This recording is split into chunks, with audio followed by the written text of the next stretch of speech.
Let's jump right into this explainer and unpack something that's honestly as fascinating as it is, well, pretty macabre.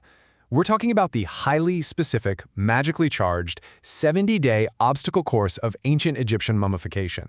You know, when we think of mummies, we usually just picture the final product, right? The tightly wrapped linen, the shiny golden masks. But the actual process to get there, it wasn't just some haphazard physical preservation.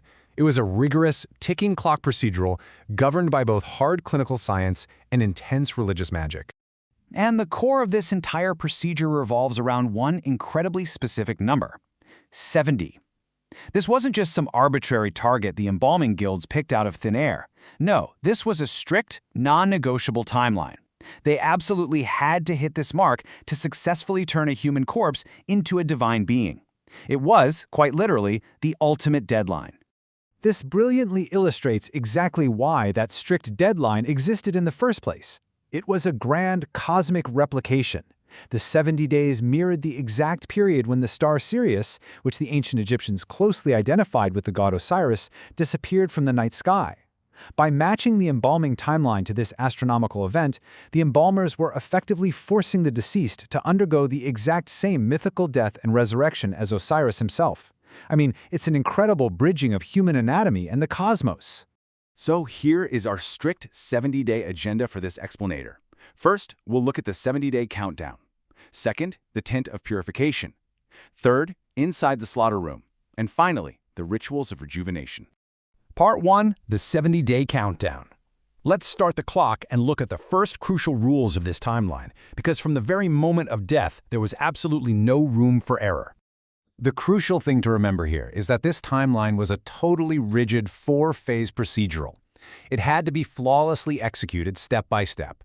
Administrative and funerary papyri from the Greco-Roman period actually revealed these distinct stages. You've got the initial waiting period for the first 4 days, then the messy visceration and drying from day 4 to 16. After that, a revitalization phase leading up to day 35, and finally, the meticulous wrapping stage taking us all the way to day 70. But let's look closely at that very first phase, the 4-day rule, because it reveals some pretty shocking history. The Greek historian Herodotus made a rather, alarming claim about the true crime reasons behind this initial delay. He noted that the bodies of elite, beautiful women were explicitly held back for several days before being handed over to the embalmers, specifically to prevent necrophilia. But beyond that sensational claim, holding a body for 4 days in the hot Egyptian climate allowed natural decay to begin, and that served as absolute, undeniable clinical proof of death before any invasive procedures actually started. Part 2, the tent of purification. Once that 4-day waiting period ended and death was confirmed, the clock was really ticking. The corpse was rushed to a specialized temporary structure situated right on the edge of the necropolis. Now, because these temporary tents were made from perishable materials like wooden poles and linen or reed matting, they just don't survive in the archaeological record for us to dig up today. So we have to rely heavily on tomb art to visualize exactly where this initial processing began. These incredibly detailed depictions from the Old Kingdom tombs of Kar and Idu show the structure set up right on the water's edge, complete with all the ritual implements ready to go. Based on those ancient drawings, we can visualize a physical, three-dimensional space, sort of like a lightweight booth with a slipway leading right down to the water. Crucially, notice the double doors on its eastern and western sides. These weren't just your standard entryways. They deeply symbolized the doors of heaven. By entering this tent, the deceased was symbolically meeting the sun god Ra at the horizon to undergo the exact same daily purification as the sun itself. Inside this sacred space, the priests actually operated a lot like a modern surgical team scrubbing in. They performed a highly specific 3-step clinical wash to cleanse the deceased of death's impurities. First, they bathed the corpse with water drawn from sacred lakes. Second, this water was carefully sieved through a special basketry device called the X&M GTR, held above the body. And third, all of that runoff water was intentionally caught below the deceased in a very specific vessel called a snewwood jar.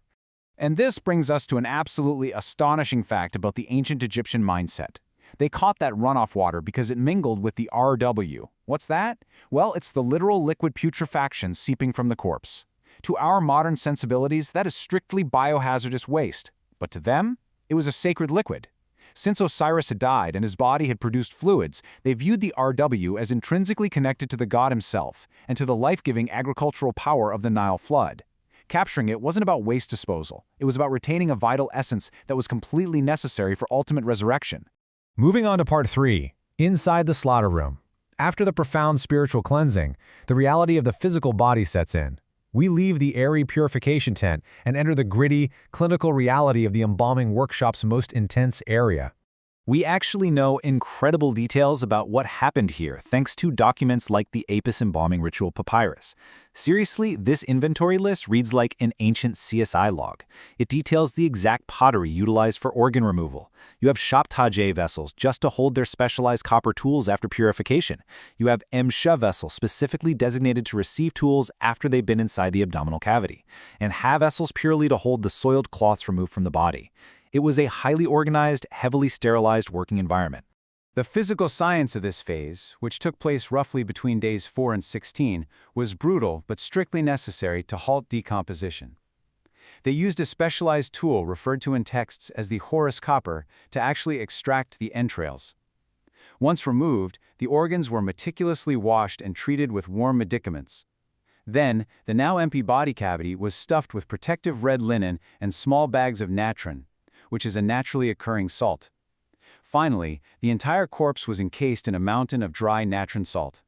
This was rapid, aggressive chemical dehydration designed to stop biological decay dead in its tracks. Finally, part 4, rituals of rejuvenation. Once the harsh chemical desiccation did its job, we hit day 16, and a major shift occurs. The messy, clinical work transitions, and the dry corpse is moved into the pren shur, a specific sector of the embalming workshop that literally translates to the House of Rejuvenation. Here, we constantly bridge the physical and the spiritual. The raw physical science of eviscerating, stuffing, and chemically drying the corpse with natron over a period of weeks is seamlessly paired with high-minded religious magic. You see, the physical preservation wouldn't work on its own, at least according to their beliefs. The embalmers had to scrupulously replicate the exact words, gestures, and timelines of the gods. Performing these precise rituals over the physical body was what actually generated the divine, resurrective power they needed for eternal life. Meanwhile, the extracted and embalmed organs were carefully placed into protective housing, like this stunning Ptolemaic canopic box. Notice the doors of heaven painted on the front? That perfectly echoes the entryways of the tent of purification we saw earlier. The organs are guarded by the very deities who oversaw the sun god's daily rebirth. Every single piece of the person, internal and external, is being systematically armored in divine protection. Which brings us to the final sprint. From day 35 right up to the day 70 deadline, the body enters the final wrapping phase. The preserved tissues are anointed with highly specific, timed formulas. Ancient texts even specify a medicament of the throat of the 12th day. Numerous layers of fine, protective byssus linen are painstakingly applied. And alongside the physical wrapping, priests perform the intricate ritual of amulets, layering magical protection right between the bandages. The whole thing is perfectly paced so that the final preparations are completed just in time to meet that uncompromising 70-day cosmic deadline. The Egyptians seamlessly merged cutting-edge physical preservation with deeply rooted cosmic beliefs. It was a perfectly synchronized dance of science and magic. So, as we wrap up this explainer, it leaves us with a pretty provocative thought.